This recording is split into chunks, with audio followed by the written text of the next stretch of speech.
नमस्कार, मैं हूं आपके साथ मानसी और आज आप देखना शुरू कर चुके हैं खरी खरी। आज का हमारा मुद्दा होगा कि पहली लिस्ट के बाद भाजपा में मची भगदड़ की। जी हां, आपको बता दें कि जहां भाजपा की जो लिस्ट जारी नहीं हुई थी उससे पहले आप सभी ने देखा ही था कि गौतम गंभीर ने यह बोल दिया था कि वो इस बार लोकसभा चुनाव नहीं लड़ेंगे और उन्होंने आग्रह किया था कि मुझे लोकसभा चुनाव नहीं लड़ना है। और इसके बाद ही जो बीजेपी ने है जो पहली लिस्ट जारी की जिसमें 195 उम्मीदवारों की घोषणा की, लेकिन इसके बावजूद पता नहीं बीजेपी में हो क्या रहा है। लिस्ट जारी होने के बाद अब जो आसनसोल से पवन सिंह को उम्मीदवार घोषित किया था उन्होंने भी मना कर दिया कि नहीं, मैं चुनाव नहीं लड़ना चाहता हूं। और इसके साथ मैं आपको बता दूं कि नितिन पटेल जो कि गुजरात के पूर्व उप मुख्यमंत्री रहे हैं उन्होंने भी इनकार कर दिया कि वो बीजेपी से नहीं लड़ेंगे। और इसके साथ डॉक्टर हर्षवर्धन जी, उन्होंने तो सीधे सीधे राजनीति से इनकार ही कर दिया क्योंकि बीजेपी ने उनका जो है टिकट है काट दिया है। तो उन्होंने सीधे साफ तौर पर यह कह दिया कि मैं तो अब राजनीति नहीं करूंगा, मैं डॉक्टरी करना शुरू करूंगा फिर से। और इस पर जो है बीजेपी के प्रवक्ता हैं पवन खेड़ा, उन्होंने तंज कसा है, उन्होंने बयान दिया है। आइए उनके इस बयान को सुन लेते हैं। आज सुबह से दो भारतीय जनता पार्टी के सांसदों ने ट्वीट करके कहा कि वो चुनाव नहीं लड़ना चाहते, एक गौतम गंभीर साहब और दूसरे जयंत सिन्हा साहब। अब उनके कारण हमें नहीं समझ में आए, लेकिन यह बात तो समझ में आती है कई समझदार लोग भारतीय जनता पार्टी से किनारा करना चाहते हैं। कारण क्या है वो उनसे पूछिए। उसके बाद एक लिस्ट आई, 195 लोगों की लिस्ट आई, कई सिटिंग एमपीज की टिकट काटी गई। तो अब नरेंद्र मोदी जी को इसका जवाब देना चाहिए कि पिछले 5 साल आपने उनको सांसद बनाया, तो क्या वो इतने नाकारा थे कि आप उनको नहीं दोहराना चाहते? तो उसके लिए आप माफी मांगिए जनता से कि साहब माफ कीजिए, मैंने आप गलत लोगों को आप पर थोपा दिया। और अगर वो गलत नहीं थे फिर उनकी टिकट क्यों काटी, उसका जवाब दे। नंबर 2, नरेंद्र मोदी जी, हमेशा उनको एक आत्मविश्वास रहता है और चारों तरफ जो चाटुकार हैं वो भी उनको कहते रहते हैं साहब आपके नाम से ही चुनाव जीते जाते हैं। तो जब आप ही के नाम से सब चुनाव जीतते हैं तो क्या प्रज्ञा ठाकुर आपके नाम से इस बार चुनाव नहीं जीत पाती, या मीनाक्षी लेखिया आपके नाम से इस बार चुनाव नहीं जीत पाती, या रमेश बिधूड़ी आपके नाम से चुनाव नहीं जीत पाते? नंबर 3, टेनी जी का आप पर क्या दबाव है कि आप टेनी जी के सुपुत्र ने किसानों को रौंद कर मार डाला, फिर भी टेनी जी को आपने टिकट दी? क्या ये उसका पुरस्कार है? क्या आपको किसानों से इतनी नफरत है कि आप टेनी जी को जरूर टिकट देंगे? तो ऐसे कई सवाल ये पहली लिस्ट खड़े करती है। और सबसे बड़ा सवाल इस लिस्ट से उसका जवाब मिलता है, ये 400 पार वाली लिस्ट है। माफ कीजिएगा, मैंने स्टार्टिंग में उनका नाम गलत ले लिया था। कांग्रेस से प्रवक्ता हैं पवन खेड़ा जी, माफ कीजिएगा। और इसके साथ आपने देखा कि पवन खेड़ा जी ने बोला कि किस तरीके से बीजेपी पे उन्होंने हमला बोला है और उन्होंने कहा कि आखिर क्या कमी आ रही है, क्या दिक्कत आ रही है कि उम्मीदवारों की घोषित करने के बावजूद वो अब जो है वहां से चुनाव लड़ना नहीं चाह रहे हैं। क्या वो डर रहे हैं कि क्या वो इस बार चुनाव हार जाएंगे? और इसी पर ज्यादा चर्चा करने के लिए हमारे साथ मौजूद हैं ऑनलाइन एडिटर अमलेंदु उपाध्याय जी। अमलेंदु जी, आपका बहुत बहुत स्वागत है। और अमलेंदु जी, मैं आपसे सबसे पहला सवाल ये पूछना चाहूंगी कि आखिर हो क्या रहा है? जैसे जैसे लोकसभा चुनाव नजदीक आ रहे हैं वैसे वैसे जो है बीजेपी के अंदर भगदड़ मच रही है और उम्मीदवारों की अब तो लिस्ट जारी कर दी गई है, इसके बाद भी बीजेपी के जो अंदर क्या दिक्कत आ रही है? जो नेता हैं उम्मीदवारों के घोषित होने के बावजूद वो लोग अपना नाम वापस ले रहे हैं। देखिए, असल में लिस्ट जारी होने से पहले ही ये शुरुआत हो गई थी और गौतम गंभीर और जयंत सिन्हा ने इसकी शुरुआत कर दी थी कि लिस्ट जारी होने से पहले उन्होंने मना कर दिया कि वो चुनाव नहीं लड़ेंगे। और ये इसके पीछे कारण ये समझा जा रहा है कि भारतीय जनता पार्टी के जो सांसद हैं अधिकांश जो हैं, मतलब जो चुनाव नहीं लड़ रहे हैं या उनको ये लगने लगा है कि अब भारतीय जनता पार्टी के टिकट पर वो चुनाव जीतने की स्थिति में नहीं है।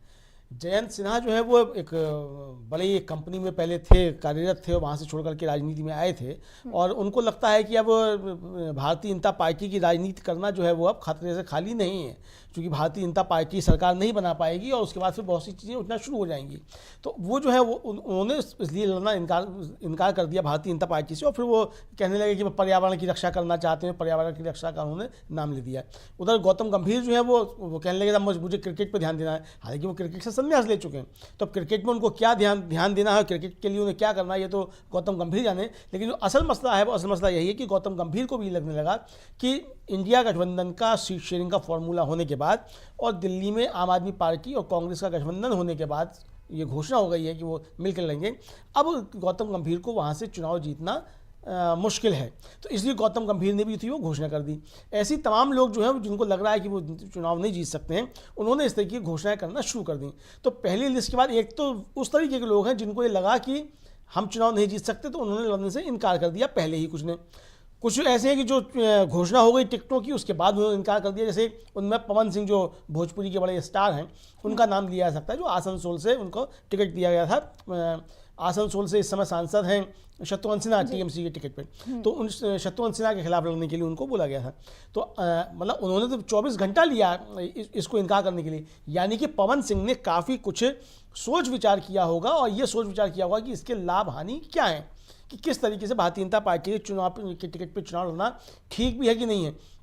इसका मतलब पवन सिंह को लगा कि भारतीय जनता पार्टी के टिकट पे चुनाव लड़ना ठीक नहीं है, और भारतीय जनता पार्टी के टिकट पे चुनाव लड़के हम जीत नहीं सकते हैं। इसका मतलब था कुल मिलाकर के यही था, तो पवन सिंह ने भी उसको इनकार किया।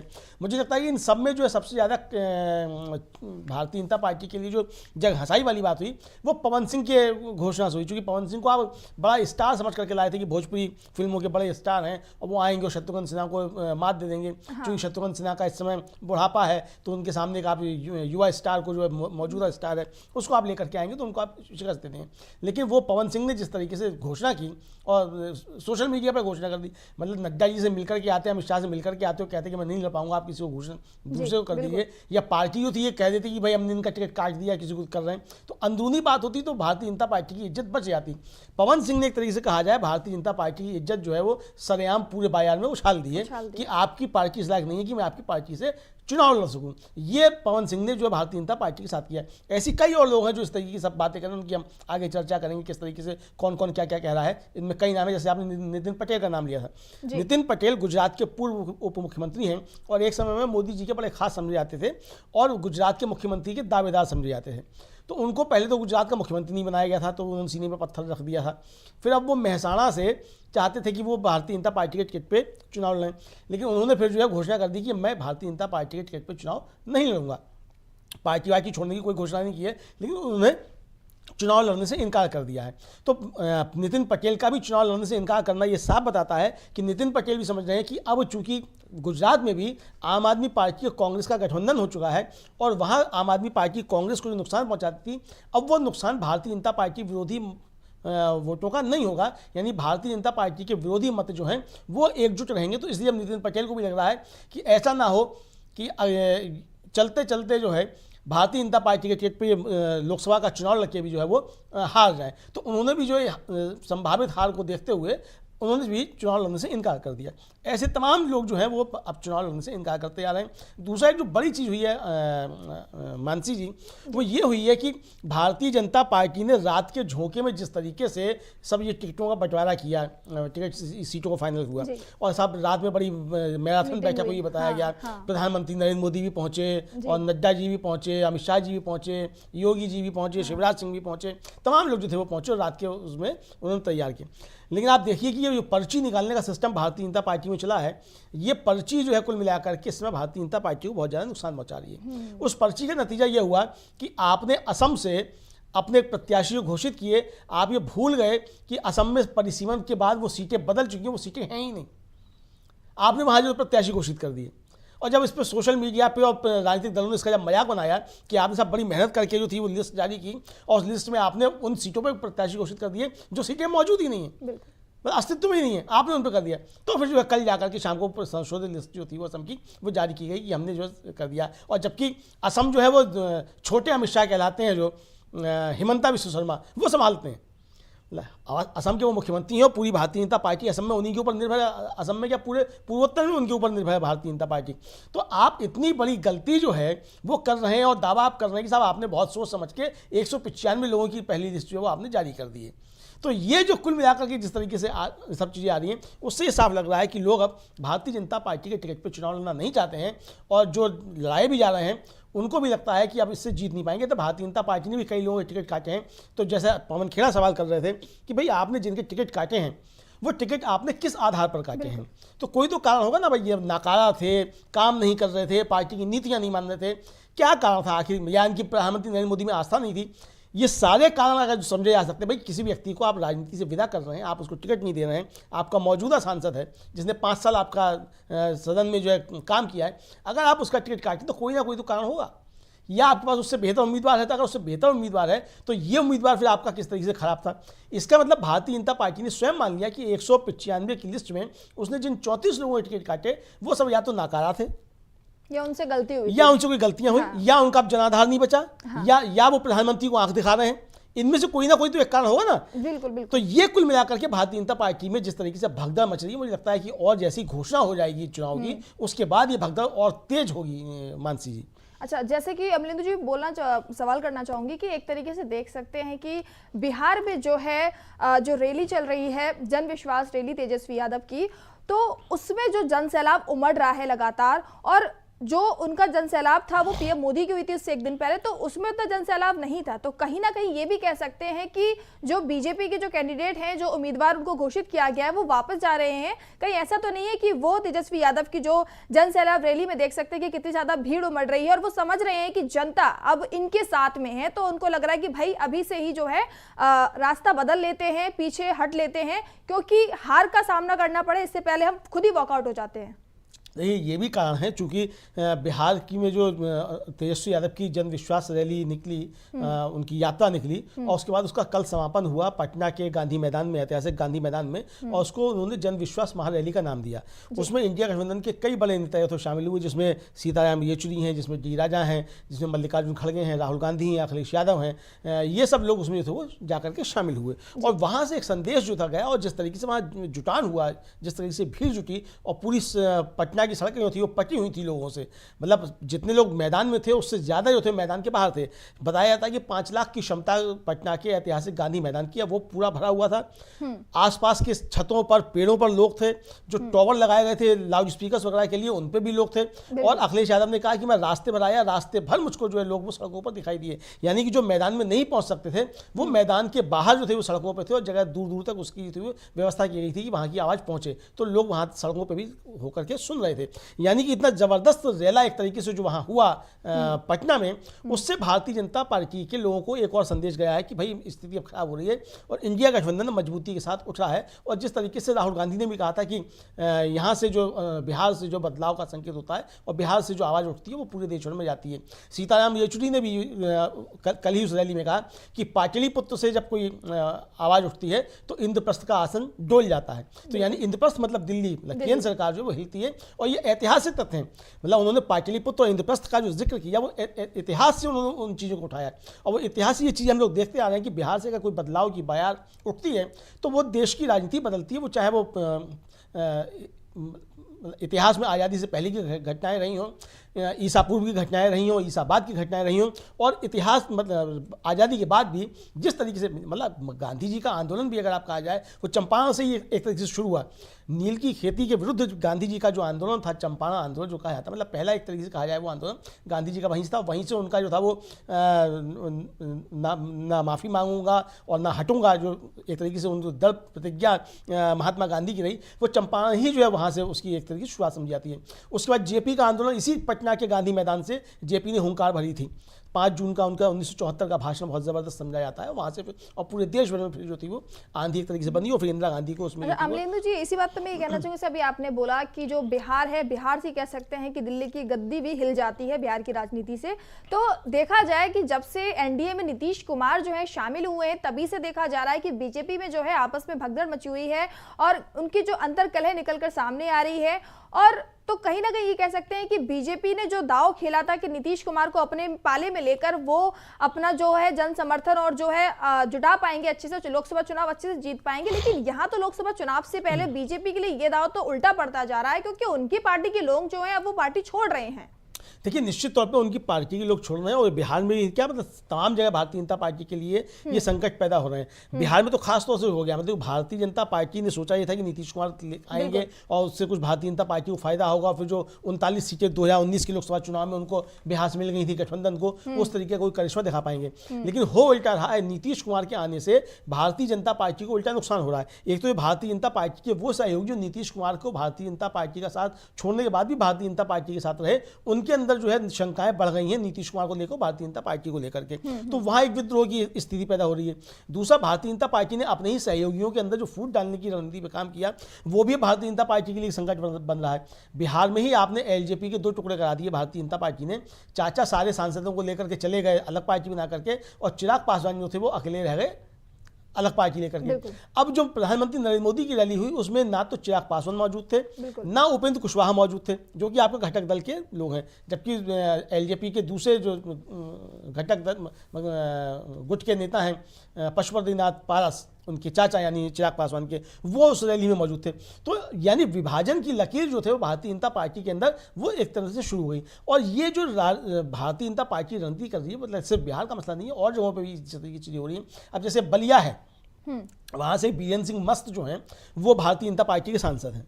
अब उनको टिकट देने की बात है। अब सुना जाता है कि बलिया के ही एक भारतीय जनता पार्टी के विधायक हैं, सुरेंद्र सिंह, पूर्व विधायक हैं, जिनको भारतीय जनता पार्टी ने 2022 में टिकट काट दिया था। उन्होंने घोषणा कर दी है कि अगर बीरेन सिंह मस्त यहाँ से चुनाव लड़ते हैं तो मैं उनके खिलाफ चुनाव लड़ूंगा। तो यानी भारतीय जनता पार्टी के अंदर अब इस तरीके की जो चीज़ें शुरू हो रही हैं, ये तब होती हैं इस तरीके की चीज़ें जब लोगों को लगने लगता है कि पार्टी कमज़ोर हो रही है, केंद्रीय नेतृत्व तो कमज़ोर हो रहा है और पार्टी अब चुनाव जिता पाने की स्थिति में नहीं है। तो इस तरीके के सूचना उठना शुरू होते हैं। आप देखिए, आपको हिमाचल प्रदेश के चुनाव विधानसभा का जो हुआ था उसमें क्या हुआ था, वहाँ भी बागी उम्मीदवार बहुत खड़े हो गए और भारतीय जनता पार्टी उन बागी उम्मीदवारों को मना नहीं पाई। यहाँ तक कि प्रधानमंत्री नरेंद्र मोदी ने परमार साहब जो थे उनको कॉल किया, फ़ोन किया, वो सोशल मीडिया पर वायरल हुआ। अब वो किया नहीं किया, वो प्रधानमंत्री ने परमार साहब जाने कि वो कॉल किसकी थी, लेकिन जो लोगों ने सुना सोशल मीडिया पे वो ये सुना कि प्रधानमंत्री उनसे अनुनय विनय कर रहे हैं कि मैं आपको सब ठीक कर दूंगा, आप अभी मान जाइए। और परमार साहब कह रहे हैं कि मोदी जी अब बहुत देर हो गई, जेपी नड्डा ने जो हमको बहुत अपमानित किया है और अब हम नहीं मान सकते, और वो चुनाव लड़े। परमार साहब खुद भी हारे, भाजपा को भी हराया। तो ये जिस तरीके की चीज़ें हिमाचल में शुरू हुई, तो उसके परिणाम हिमाचल प्रदेश के चुनाव में देखने को मिले। भारतीय जनता पार्टी की सरकार वहाँ से चली गई और जब ये समझा जा रहा था कि प्रधानमंत्री नरेंद्र मोदी बहुत मजबूत हैं और प्रधानमंत्री नरेंद्र मोदी का डंका सारी दुनिया में बज रहा है, तो प्रधानमंत्री का डंका जो था वो उसका घंटा बना दिया हिमाचल प्रदेश ने। तो ये प्रधानमंत्री वहाँ, तो इसी तरीके की चीज़ें अब शुरू हो गई हैं कि लिस्ट जारी होने से पहले लोग मना कर रहे हैं कि हम चुनाव नहीं लड़ेंगे। लिस्ट जारी हो जाती है तब लोग मना कर दे रहे हैं कि हम चुनाव नहीं लड़ेंगे।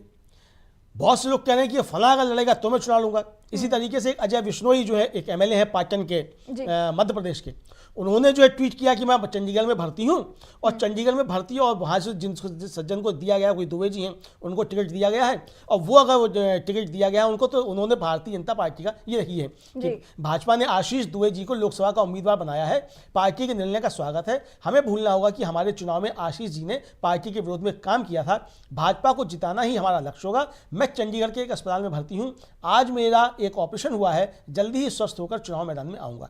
अब अजय विश्नोई के इस ट्वीट का क्या मतलब निकाला जाए, यानी कि उन्होंने सीधे सीधे प्रधानमंत्री के जो उम्मीदवार हैं भारतीय जनता पार्टी के आशीष दुबे जी, उनके ऊपर निशाना साध दिया और ये बताया प्रधानमंत्री नरेंद्र मोदी को कि मोदी जी आपने जिस व्यक्ति का चयन किया है उसने हमारी पार्टी के विरुद्ध काम किया था और आपने उसको बना लिया है। इसी तरीके से उड़ीसा में एक घटना हुई, वहाँ एक विधायक हैं, उनके ऊपर आरोप यह था कि उन्होंने भारतीय जनता पार्टी के कार्यकर्ताओं के ऊपर अपनी गाड़ी चढ़ा दी थी। वो अभी 2 दिन पहले भारतीय जनता पार्टी में शामिल हो गए। अब उसको लेकर के बवाल मच रहा है कि भाई जिस व्यक्ति ने भारतीय जनता पार्टी के कार्यकर्ताओं के ऊपर गाड़ी चढ़ा दी और आपने उसको भारतीय जनता पार्टी में शामिल कर दिया। तो इस तरीके की बहुत सी चीज़ें जो है एक तरीके से आ रही हैं। इसी तरीके से राजस्थान के एक पूर्व सांसद हैं जसवंत सिंह बिश्नोई, और वो इतने मजबूत हैं, 1999 में पहली बार चुने गए थे वो, लेकिन 1998 में वो अशोक गहलोत के खिलाफ चुनाव लड़े थे और अशोक गहलोत का जीत का अंतर जो था उन्होंने वो 5000 के अंदर ला दिया था। यानी अशोक गहलोत की वो सीट समझी जाती है जोधपुर, वहाँ अशोक गहलोत को मतलब उन्होंने एकदम हारने की स्थिति में ला दिया था। अब वो जसवंत सिंह बिश्नोई जो हैं, अब वो जो है ट्विटर पे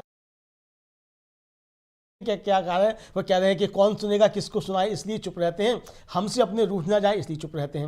और वो कह रहे हैं कि मैंने फैसला किया है कि अब मैं एक पोस्ट चुनाव की घोषणा के बाद लिखूंगा, उसके बाद भविष्य में किसी प्रकार की पोस्ट नहीं लिखूंगा। ये फिर उससे पहले उन्होंने लिखा कि मेरा अनुभव कहता है कि जज्बातों को वहाँ प्रकट करो जहाँ जज्बातों की कद्र हो, यूँ तो आँख से गिरा आंसू भी पानी लगता है। तो ये आँख से गिरा आंसू पानी भी लगता है और मैंने फैसला किया है कि अब मैं एक पोस्ट चुनाव की घोषणा के बाद लिखूंगा। ये क्या सबूत बताता है? ये बताता है कि भारतीय जनता पार्टी के अंदर टिकट बंटवारे को लेकर के जबरदस्त तरीके से एक तरीके से हंगामा कहा चल जाए रहा है, हंगामा मचा भगदड़ हुआ मच रही है, है। बिल्कुल। कुछ लोगों के टिकट भारतीय जनता पार्टी ने काटे हैं, कुछ लोगों ने खुद में लड़ने से मना कर दिया, बिल्कुल। जिनको टिकट दिए गए वो लड़ने से मना कर रहे हैं। इसी तरीके से एक क्रिकेटर जो है दूसरे युवराज सिंह, उनके बारे में चर्चा थी कि वो भारतीय जनता पार्टी के लड़ेंगे, टिकट हाँ। पे गुरदासपुर से चुनाव लड़ेंगे। बिल्कुल। उन्होंने बाकायदा घोषणा कर दी कि भाई मेरा कोई इरादा नहीं है राजनीति में आने का या भारतीय जनता पार्टी के टिकट पे चुनाव लड़ने का, मैं अपने क्षेत्र की सेवा अपने एनजीओ के जरिए कर रहा हूं, वो करता रहूंगा। यानी कि उन्होंने अपने एनजीओ के जरिए जो है वो क्षेत्र की सेवा करना ज्यादा ठीक समझा, बजाय इसके कि वो भारतीय जनता पार्टी के टिकट पे चुनाव लड़के या जीत करके वहां से जाकर वो अपने क्षेत्र की सेवा करें। तो यानी वो एक अपने एनजीओ को भारतीय जनता पार्टी के एक सांसद से ज्यादा हैसियत दे रहे हैं। क्यों दे रहे हैं कि भारतीय जनता पार्टी के सांसद अगर चुन भी लिए जाएंगे, मतलब फर्ज कर लिए कि वो चुन भी लिए जाते हैं, तो क्षेत्र में काम कैसे कर पाएंगे, सरकार नहीं बनेगी, ये युवराज सिंह समझ रहे हैं। तो इसलिए चुनाव भी हार जाए, एक स्टारडम जो बना हुआ है वो भी खत्म हो जाए और जाकर के हम कुछ काम भी नहीं कर पाए, तो भाई जो एक पहचान है क्रिकेटर के तौर पर वो बनी रहे, हारे हुए व्यक्ति की पहचान ना रहे और हम अपना काम करते हैं। तो इसके लिए उन्होंने भी इनकार कर दिया। तो ऐसे तमाम लोग जो हैं वो देश भर के अंदर इस तरीके की सूचनाएं जो आ रही हैं कि लोग पार्टी के टिकट चुनाव लड़ना इनकार कर रहे हैं, और जिनको दिए जा रहे हैं टिकट उनमें से इनकार कर रहे हैं, और जिन घोषणाएं की जा रही है जिन टिकटों की, उनमें तमाम ऐसे लोग हैं जिनके विरुद्ध जो है वो पार्टी के लोग ही सब एक तरीके से कहा जाए कि वो विद्रोह कर रहे हैं, आवाज उठा रहे हैं। तो ये सारी चीजें भारतीय जनता पार्टी के अंदर असल में जिस तरीके से प्रधानमंत्री नरेंद्र मोदी जो हैं वो भारतीय जनता पार्टी को हाँकना चाहते हैं। अब जैसे पहली लिस्ट आई, पहली लिस्ट में आपने राजनाथ सिंह का तो नाम दे दिया, लेकिन आपने पहली लिस्ट में नितिन गडकरी का नाम नहीं दिया। अब नितिन गडकरी का नाम नहीं आने को लेकर के सवाल किया जा रहा है कि जो प्रधानमंत्री के बाद नंबर 2 का व्यक्ति समझा जाता है, और एक समय में प्रधानमंत्री नरेंद्र मोदी से पहले जो था वो भारतीय जनता पार्टी का प्रधानमंत्री पद का उम्मीदवार समझा जाता था। वो अब हम ज्यादा इतिहास में जाना नहीं चाहेंगे कि क्या षड्यंत्र हुआ, किस तरीके से क्या हुआ, किस तरीके से पीछे चले गए, उनको भाजपा के अध्यक्ष पद से चुनाव से पहले इस्तीफा देना पड़ा, सीबीआई की छाप यहाँ पे, वो सब उसमें नहीं जाएंगे। लेकिन नरेंद्र मोदी के मुकाबले वो ज्यादा बड़े नेता एक समय में भारतीय जनता पार्टी के थे। बिल्कुल। और अमित शाह के मुकाबले तो आज भी बड़े नेता एक तरीके से कहे जा सकते हैं अपने देखा जाए। हालांकि अमित शाह जी सबसे बड़े चाहक है भारतीय जनता पार्टी के, लेकिन वो प्रधानमंत्री नरेंद्र मोदी की वजह से हैं। लेकिन एक व्यक्तिगत तौर पे देखा जाए तो नितिन गडकरी की हैसियत अमित शाह से ज़्यादा पार्टी के मामलों में रही है। तो अगर आप उन नितिन गडकरी को भी आप अगर नहीं दे रहे हैं टिकट, तो इसका क्या संदेश जाएगा? संजय राउत ने इसी को लेकर के प्रहार किया भारतीय जनता पार्टी के ऊपर कि भाई आपने नितिन गडकरी का ही टिकट काट दिया। अब टिकट कटाया नहीं कटाया अभी नहीं पता, चूंकि वो सीट पे अभी घोषणा नहीं की गई। इसी तरीके से मध्य प्रदेश में देखिए क्या हुआ। छिंदवाड़ा की सीट जो है, मतलब पिछले लोकसभा चुनाव में सिर्फ एक वही छिंदवाड़ा की सीट थी जिसपे भारतीय जनता पार्टी चुनाव नहीं जीती थी, और वहां से नकुल नाथ जो है कमलनाथ के बेटे, वो कांग्रेस के टिकट पर चुनाव जीते थे। मध्य प्रदेश का जैसे ही चुनाव समाप्त हुआ विधानसभा का, शिवराज सिंह चौहान जो थे वो सबसे पहले पहुंच गए छिंदवाड़ा, और क्या कहा उन्होंने कि मुझको इस बार 29 की 29 सीटें जो हैं वो जिता करके देनी है, और इसलिए मैं सबसे पहले छिंदवाड़ा आ गया हूं कि जहां हम नहीं जीत पाए थे वहां हम काम करते हैं। आपने वहां सूची जारी कर दी और आपने छिंदवाड़ा से ही अपना प्रत्याशी घोषित नहीं किया। अभी कौन आपका प्रत्याशी है? बिल्कुल। तो ये आपकी कमजोरी को ही जो दर्शा रहा है। अब शिवराज सिंह कह रहे हैं कि भाई गिलहरी के प्रयास के लिए जो मुझको भी टिकट दे दिया गया है, यानी कि शिवराज सिंह चौहान भी एक तरीके से अनिच्छुक दिख रहे हैं कि वो चुनाव लड़ेंगे कि नहीं लड़ेंगे। हो सकता है बाद में घोषणा कर दें मैं भी चुनाव नहीं लड़ा, मैं तो मध्य प्रदेश में ठीक हूँ। वो पहले कहते हैं कि मैं मध्य प्रदेश नहीं छोड़ूंगा। तो ये जिस तरीके की चीज़ें भारतीय जनता पार्टी के अंदर चल रही हैं, ये साफ जाहिर कर रहा है कि प्रधानमंत्री नरेंद्र मोदी की पकड़ भी अब भारतीय जनता पार्टी में कमज़ोर हो रही है, और उस कमज़ोर पकड़ होने का कारण यही है कि प्रधानमंत्री की छवि निरंतर खराब हो रही है। प्रधानमंत्री का जो जनता के अंदर एक इकबाल था वो ख़त्म हो रहा है, और भारतीय जनता पार्टी के लोग जो हैं, जो चुनाव लड़ना चाहते हैं या चुनाव लड़ चुके हैं, वो अब ये समझ रहे हैं कि अब प्रधानमंत्री के नाम पे जीत करके आना मुश्किल ही नहीं नामुमकिन है। ऐसी चीजें सामने आ रही हैं, तो इसलिए अब इस तरह की चीजें भारतीय जनता पार्टी के अंदर हो रही है। मानसी, अब जैसे कि आपने भी बोला कि मध्य प्रदेश में जो है शिवराज सिंह चौहान वो भी नाराज चल रहे हैं, और हो सकता है कि वो भी शायद अपनी उम्मीदवारी वापस ले सकते हैं। लेकिन अमलेंदु जी, देखा जाए कि जैसे कि मुख्यमंत्री के नाम का जो घोषणा की गई थी, आई थिंक उसके बाद से देखा जा रहा है कि शिवराज सिंह चौहान जो है नाराज चल रहे हैं। और उनका ये कहना था, मतलब कहना क्या, मतलब यही था कि उन्होंने वहां मेहनत करी थी, जैसे कि हमने अभी बात की थी उस दिन खरी खरी में कि मेहनत उन्होंने की थी, लेकिन जो है पोस्टर जो चल रहा था मोदी जी का, ठीक है। और ये भी कहा जा रहा था कि वहां पर जो मध्य प्रदेश में लाडली बहन योजना जो शिवराज सिंह चौहान ने करी थी, उसकी वजह से वहां जीते, लेकिन उसके बावजूद जो है उनको वहां पर नहीं बनाया गया मुख्यमंत्री। तो कहीं ना कहीं वहीं से नाराजगी शुरू हो गई थी। तो ये भी एक कारण मान सकते हैं। नहीं, बिल्कुल ये आप मान सकते हैं। और दूसरी बात ये है कि जो तमाम लोग हैं वो मतलब शिवराज सिंह चौहान के खिलाफ जिस तरीके से बात करने लगे चुनाव के बाद जो है, और एक तरह से कहा जाए कि प्रधानमंत्री ने भी जो था कहीं उनकी योजनाओं का कोई नाम नहीं लिया था, आखिर में जाकर के एक जनसभा में प्रधानमंत्री ने उनकी योजना का और उनका शिवराज सिंह का नाम लिया था। और शिवराज सिंह चौहान लगातार ये दावा करते रहे कि मध्य प्रदेश में सरकार जो बनी है वो मेरी इन योजनाओं की वजह से बनी है, और ये उन्होंने जो था वो घूम घूम के कहा भी। उसके बाद उनके जिस तरीके की वीडियो सब वायरल हुए वो सब उन्होंने सब कहा कि भाई इसका बड़ा योगदान है। जबकि दूसरे जो मुख्यमंत्री पद के दावेदार थे कैलाश विजयवर्गीय, उन्होंने तो पत्रकारों को ही वहां सुना दिया, और एक तरीके से कहा जाए कि भारतीय जनता पार्टी किस तरीके से मीडिया मैनेजमेंट करती है उसकी पोल खोल दी। उन्होंने कहा कि लाडली बहना योजना क्या राजस्थान में थी, वहां भी तो जीत गए, छत्तीसगढ़ में भी तो जीते, तो वहां लाडली बहना योजना थी। और फिर उन्होंने पत्रकारों से कह दिया कि आप सब जो है वो जाकर के दरबारी हैं शिवराज सिंह चौहान के, और आप इस तरह की खबरें चलाते हैं। यानी कि भारतीय जनता पार्टी के एक बड़े नेता ने वहां पोल खोल दी कि इस तरीके से मीडिया जो है वो दरबार लगाता है भारतीय जनता पार्टी। मतलब चिंगारी तभी लग गई थी, अब कह सकते हैं कि अब आंख बंद कर वो एकदम नजर आ रही है बीजेपी के अंदर जो चल रही है। ये आ रही है। और दूसरी ये कि ये घोषणा होने से पहले, टिकटॉक की घोषणा होने से पहले शिवराज सिंह चौहान जो है वो नरेंद्र सिंह तोमर से जाकर के मिले हैं। वो भी वीडियो उन्होंने ट्वीट किया कि मैं उनसे जाके मिला, जो नरेंद्र सिंह तोमर जी से जो इस समय वो हैं विधानसभा अध्यक्ष मध्य प्रदेश के, और वो भी जो थे मुख्यमंत्री पद के दावेदार समझे जा रहे थे नरेंद्र सिंह तोमर, उनको जब लड़ाया गया था वो पहले से समझाते हैं। तो यानी कि वहाँ जो अब जो मुख्यमंत्री पद के दावेदार थे सब, वो भी क्या सब एकजुट हो रहे हैं और ये कह रहे हैं कि भाई मोदी जी ने हमारा तो काम लगा दिया। लेकिन यहाँ महत्वपूर्ण बात एक क्या है कि भारतीय जनता पार्टी ने अपने 21 सांसदों को विधानसभा के चुनाव में उतारा, जिनमें से 12 तो जीत करके आ गए विधानसभा। अब ठीक है, उनमें से बहुत से मंत्री बन गए, और लेकिन वो राज्य के मंत्री बनने के नहीं थे, उनका कद ऊंचा था, केंद्र में मंत्री बनते। अब प्रहलाद पटेल जो है वो अगर केंद्र में मंत्री थे और ये मतलब उमा भारती की टक्कर के नेता वो समझे जाते हैं, तो वहां से अगर उनको आप राज्य में भेज दें और वहां जाकर के आप उनको राज्य में मंत्री बना दें। इसी तरीके से नरेंद्र सिंह तोमर जो केंद्र में कृषि मंत्री थे, मतलब कृषि मंत्री जो वरीयता क्रम से देखा जाए कैबिनेट में तो चौथे या 5वें नंबर पर आता है, मतलब तो आपके टॉप 10 का एक मंत्री जो है आप उसको वहां उठा करके विधानसभा का चुनाव लड़वा देते हैं, और फिर आप उसको जब मंत्री नहीं बनाते, वहां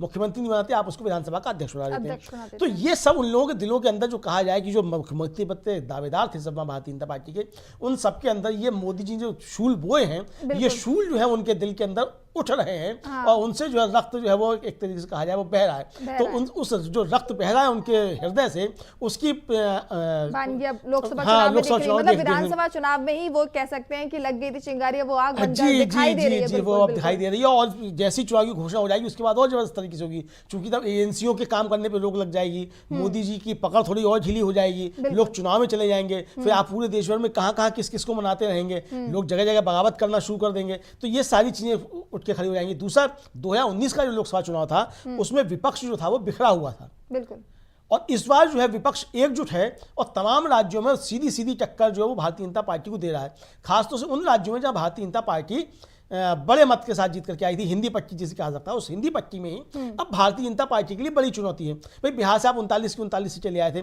महागठबंधन इस बार आपके लिए तैयार है, वहां आपको चुनौती जबरदस्त तरीके से पेश करेगा।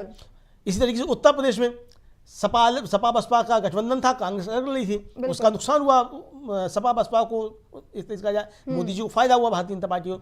अब यहाँ गठबंधन हो गया सपा और कांग्रेस का, और मजबूती के साथ गठबंधन हुआ।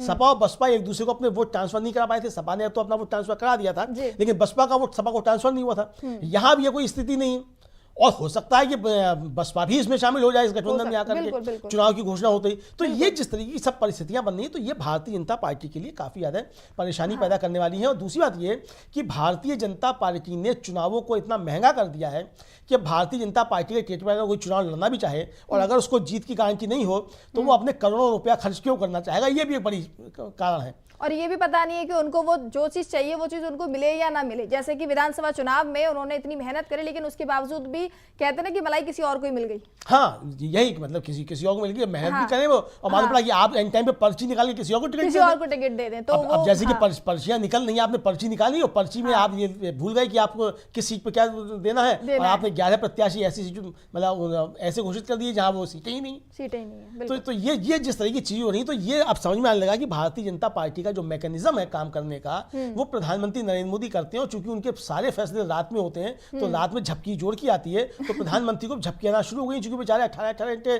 काम करते हैं भारतीय जनता पार्टी के लिए, तो इनके ऊपर बोझ ज्यादा है भारतीय जनता पार्टी का। देश के लिए काम कर रहे हो तो देश भी ठीक रास्ते पे होता, तो देश के लिए काम तो हो नहीं पा रहा है। भारतीय जनता पार्टी के लिए काम हो रहा है, उसमें भी सुबह के समय झपकी बहुत तेज हो जाती है। आप देखिए कि जो एक्सीडेंट्स की तमाम खबरें आती हैं, अधिकांश ये आती हैं कि सुबह 4 बजे के आसपास एक्सीडेंट हुआ, कि 3:30 बजे एक्सीडेंट हुआ, कि सुबह 4:30 बजे। क्यों? कि चूंकि सुबह का भोर का जो समय होता है उस समय झपकी जोर की आती है, रात भर जो चला होता है ड्राइवर उसको उस समय झपकी आना शुरू हो जाती है, मालूम नहीं पड़ता हो। तो यही भारतीय जनता पार्टी के साथ हो रहा है कि रात भर जग के आप जो पर्ची निकालते हैं और सुबह आते आते आपको झपकी लगने लगती है और आप जो है उस एक्सीडेंट की तरफ बढ़ने लग जाते हैं। तो ये प्रधानमंत्री नरेंद्र मोदी की, भारतीय जनता पार्टी की जो कार्यशैली जिस तरीके की इस समय दिखाई पड़ रही है, तो ये भारतीय जनता पार्टी को वो भोर के एक्सीडेंट की तरफ ले जाने की एक तरीके से कहा जाए वो बानगी है। बिल्कुल बिल्कुल, आपने सही कहा कि जैसे कि अभी उन्होंने मीटिंग की थी 4 दिन पहले, सुबह के 4 बजे तक ही मीटिंग चली थी और उसके बाद जो प्रत्याशियों के नाम आए थे वो कोई और ही निकले। और उसके बाद आपने देखा ही था कि किस तरीके से जो नाम आए थे और जो नाम आए थे उन्होंने भी मना कर दिया कि हमें नहीं लड़ना है चुनाव। और इसके साथ में जो उम्मीदवार घोषित किए हैं उनकी तो खैर बात ही क्या करें। तो बिल्कुल आप सही कह रहे हैं कि किस तरीके से जो है बीजेपी में इस समय जो है भगदड़ मची हुई है 195 सीटों का ऐलान करने के बावजूद भी। अच्छा, इस पर मैं आपको एक ट्वीट और दिखा दूं। अखिलेश यादव ने ट्वीट किया है भाजपा पर, ये मैं आपको पढ़कर दिखाती हूं कि उन्होंने क्या लिखा है जी। किसने सोचा था कि भाजपा के ऐसे दिन भी आएंगे कि कुछ उम्मीदवार टिकट मिलने से पहले कुछ और काम को ज्यादा जरूरी बताने का बहाना करके दावेदारी छोड़ देंगे।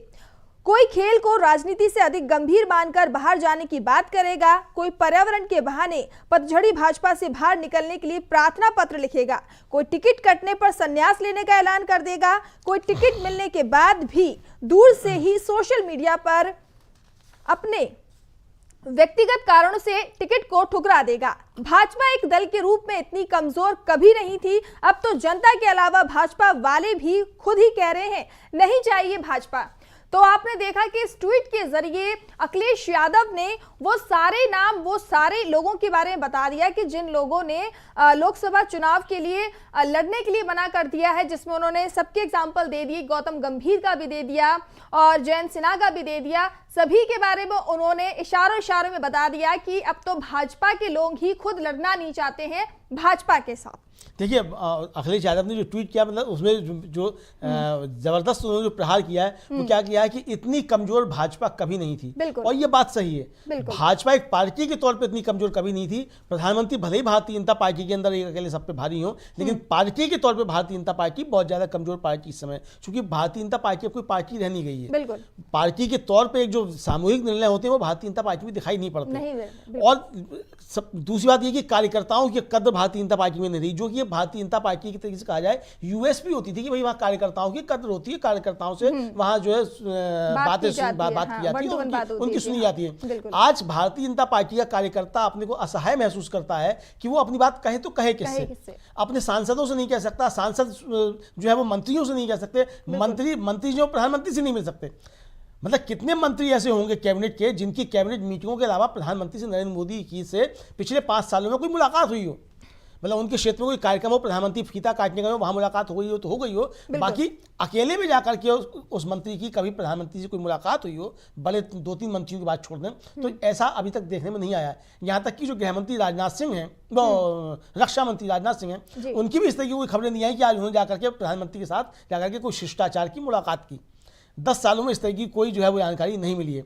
यानी कैबिनेट की मीटिंग में आपका हो जाए, 26 जनवरी की परेड में हो जाए, 15 अगस्त में आपका अभिवादन हो जाए, इस तरीके की चीज़ें तो आई, लेकिन रक्षा मंत्री राजनाथ सिंह ने जाकर के प्रधानमंत्री से शिष्टाचार भेंट की है या किन्हीं मसलों पर जाकर के उन्होंने चर्चा की है, ये खबरें हमको देखने को नहीं मिली। किसी और मंत्री के बारे में भी नहीं, मतलब पहले तो राजनाथ सिंह से काफी ज्यादा आप देख सकते हैं कि तस्वीरें आती थी, काफी मुलाकात हुआ करती थी पीएम मोदी की। देखिए, इसलिए होती थी चूंकि रक्षा मंत्री राजनाथ सिंह जिस समय भारतीय जनता पार्टी अध्यक्ष थे, उसी समय प्रधानमंत्री नरेंद्र मोदी का नाम जो था भारतीय जनता पार्टी ने प्रधानमंत्री पद के उम्मीदवार के तौर पे घोषित किया था। दूसरा ये कि उस समय राजनाथ सिंह जो थे वो अडवाणी जी को निपटाने में लगे हुए थे, तो उनको लगता था कि अडवाणी जी को निपटा दिया जाएगा तो नरेंद्र मोदी आएंगे तो हम जो है यहाँ पर राज करेंगे और फिर धीरे से नरेंद्र मोदी को निपटा देंगे तो हम प्रधानमंत्री बन जाएंगे। वो क्या अलग का मसला है, वो थोड़ा जटिल हो जाएंगे उससे, लेकिन वो जो है वो राजनाथ सिंह महत्वपूर्ण व्यक्ति थे, मतलब आज भी महत्वपूर्ण व्यक्ति हैं। और चर्चा ये थी चाहे उनका भी टिकट काटा जा सकता है। और ये भी हो सकता है कि जैसे ही चुनाव की घोषणा हो तो राजनाथ सिंह भी जो सोशल मीडिया पे आकर के लिख दें कि मैं भी अब चुनाव लड़ना नहीं चाहता हूं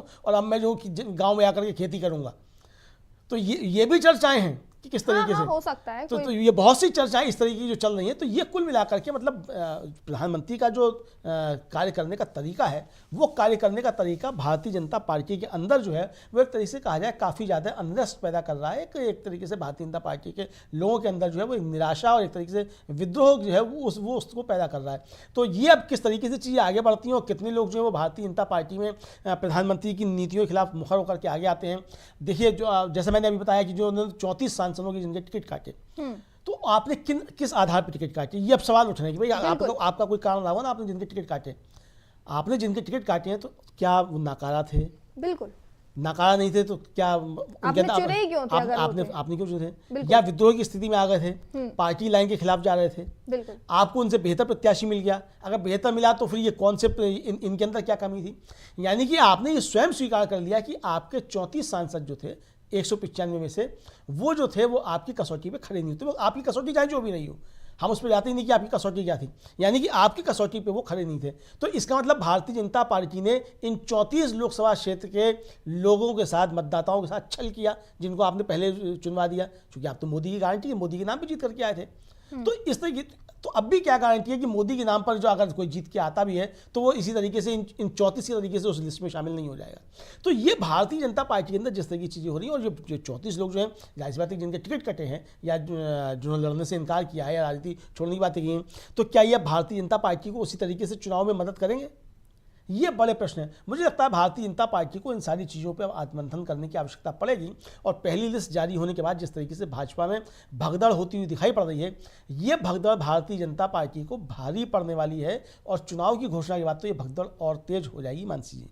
बिल्कुल बिल्कुल। आप जिस तरीके से बता रहे हैं कि उम्मीदवारों की जो लिस्ट है जारी की गई, उसके बाद कई उम्मीदवारों ने जो है वॉकआउट कर लिया कि उन्हें लड़ना ही नहीं है। अच्छा, इसी बात पे मैं आप एक बोलना चाहूंगी अपने टीम से कि वो पवन सिंह का जो है बाइट उनकी सुनाए, उन्होंने क्या कहा।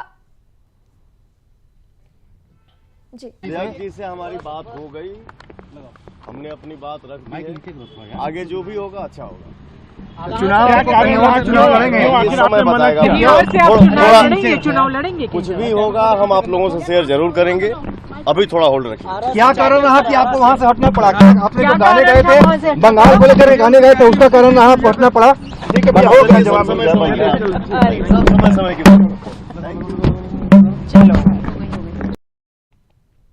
देखिए, ये आपने सुना पवन सिंह को, जिन्होंने ट्वीट के जरिए बोला कि मैं नहीं लड़ना चाहता हूं आसनसोल से।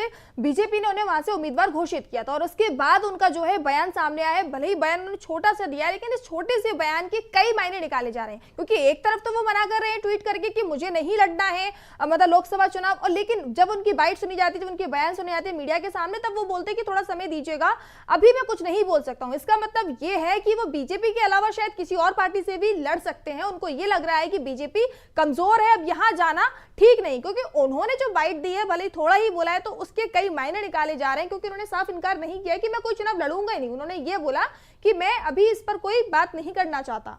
तो आप क्या कहना चाहेंगे अमलिंदु जी इस पर? ये निश्चित तौर पर बहुत डिप्लोमेटिक जवाब जो है उन्होंने पवन सिंह ने दिया, और उसका सीधा सीधा अर्थ ये निकाला जा सकता है कि उन्होंने भारतीय जनता पार्टी को तो टाटा बाय बाय बोल दिया है, हाँ। लेकिन चुनाव लड़ने को टाटा बाय बाय नहीं बोला है। यानी थैंक्स मोदी जी तो बोल दिया है, मगर जहां से उनको लड़ना है वहां की जनता को थैंक्स नहीं बोला है उन्होंने। तो ये समझ आता है, मतलब जिस तरीके से गौतम गंभीर ने कहा थैंक्स मोदी जी, मतलब 2.5 अक्षर के शब्द में उन्होंने मोदी जी की जो थी वो सब नमस्ते कर दी, एक तरीके से कहा जाए। इसी तरीके से जिस तरीके से थैंक्स बोल दिया जयंत सिन्हा ने कि मोदी जी नमस्ते, अब हम तो चले अपने घर, आप अपने घर रहिए, मतलब हम अपने घर ठीक और तुम अपने घर ठीक, इस तरीके से जयंत सिन्हा ने कह दिया। मतलब जयंत सिन्हा वही है जो बता रहे थे कि मोदी जी ने किस तरीके से गरीबों की थाली भर दी है, सदन में खड़े होकर बता रहे थे, मतलब बेशर्मी के साथ बता रहे थे। महंगाई का जो था वो एक तरीके से कहा जाए बचाव कर रहे थे, तो बेशर्मी शब्द ही मुझे लगता है ज़्यादा उचित होगा कहना उसके लिए। तो वो जयंत सिन्हा ने भी मोदी जी के लिए थैंक यू बोल दिया। तो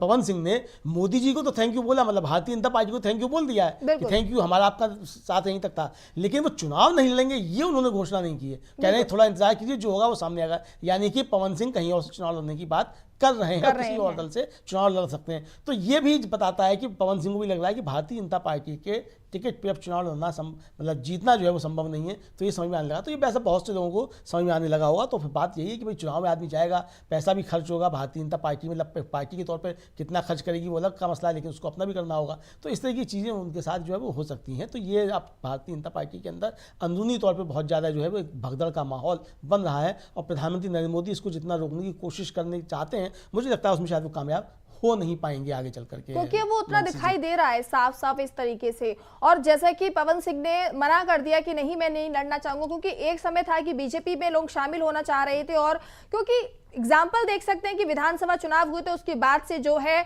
आपस में जो है भगदड़ मची हुई है, और आपस में गृह कैसे ना कलेश चल रही है वो चीजें, और उसकी जो पूरी उस समय जो है अब लोकसभा चुनाव में वो दिखाई दे रहा है। क्योंकि उस टाइम पर क्या था कि जो महागठबंधन था वो कमजोर था, लेकिन इस समय जो है महागठबंधन मजबूत है, और मजबूती के साथ वो लगातार रैलियां कर रहा है। जनसैलाब आप देख ही सकते हैं, तस्वीरों में वीडियो में नजर आ ही रहा है कि किस तरीके से जनता उनसे जुड़ रही है। तो कहीं ना कहीं सबको बस इसी चीज का डर लग रहा है कि भाई अगर हम चुनाव लड़ेंगे तो हम जीतने के लिए लड़ेंगे, हारने के लिए नहीं। नहीं, बिल्कुल निश्चित तौर पर जाहिर सी बात है कि आदमी जब राजनीति में है, और देखिए अब चुनाव, जैसे मैंने पहले कहा कि भारतीय जनता पार्टी ने चुनाव बहुत महंगे कर दिए हैं। मतलब भारतीय जनता पार्टी के प्रत्याशी के तौर पर चुनाव लड़ना भी महंगा है, और भारतीय जनता पार्टी के खिलाफ चुनाव लड़ना भी बहुत महंगा है। बिल्कुल। तो आप ये सोचेंगे, अब कोई आम आदमी जो चुनाव लड़के और सांसद विधायक बनने की सोचे, तो यह संभव नहीं है जब तक कि उसके पीछे कोई बड़ा जो है वो या तो राजनीतिक दल पैसा न लगाए, या कोई बड़ा पूंजीपति पैसा न लगाए, या फिर उसका क्षेत्र में इतना हो कि जनता का उस पर इतना प्रभाव कि जनता उसको जाकर के दे दे। तो अब तो जिस तरीके से पर्चियां निकल रही हैं, तो पर्चियां तो अब जनता के उसके आधार पर निकल ही नहीं कि उसकी किसकी कितनी मकबूलियत है और किसका कितना जनाधार है, उसके आधार पर पर्चियां निकलनी नहीं। वो तो मोदी जी के मन में जिसको आता है उसको कर देते हैं। तो ये एक महंगे चुनाव भी जो है, उस महंगे चुनाव में कोई इतना पैसा खर्च करके और हारने के लिए चुनाव क्यों लड़ना चाहेगा। ये जो जिस तरीके से सब चीजें सामने आ रही, तो इससे भारतीय जनता पार्टी के अंदर भगदड़ का माहौल और एक निराशा का माहौल है। प्रधानमंत्री भले ही दावे कर रहे हो 400 पार और 370 पार के, लेकिन प्रधानमंत्री दिल से जानते हैं कि सीटें 100 के आसपास ही आ रही हैं। ये अच्छी तरीके से भाजपा को भी समझ में आ रहा है आज की परिस्थितियां जो हैं उसमें, और भाजपा के जो शीर्ष नेतृत्व उसको भी समझ में आ रहा है, और जनता तो समझ ही रही है मानसी जी। इसीलिए बैक टू बैक वो मीटिंग भी लगातार कर रही है इसी पर करने के लिए। बिल्कुल अमलेंदु जी, आज आपने जिस तरीके से खरी खरी में पूरी चर्चा की, आपने बताया कि बीजेपी के अंदर चल क्या रहा है, टिकट बंटवारे को लेकर अभी भी आपस में कलेश चल रही है, और आने वाले समय में शायद ये इससे बड़ी भी हो सकती है, और क्या पता आने वाले टाइम पर जिन उम्मीदवारों के नाम घोषित किए गए हैं क्या पता वो भी वॉकआउट कर सकते हैं। तो अमलेंदु जी, इस पर आज आपने जानकारी दी, इसके लिए बहुत बहुत धन्यवाद। और दर्शकों, आज हमारे इस खरी खरी में इतना ही। अगले दिन हम फिर शुरुआत करेंगे खरी खरी में एक नए मुद्दे के साथ, और आप जुड़े रहिएगा हमारे साथ।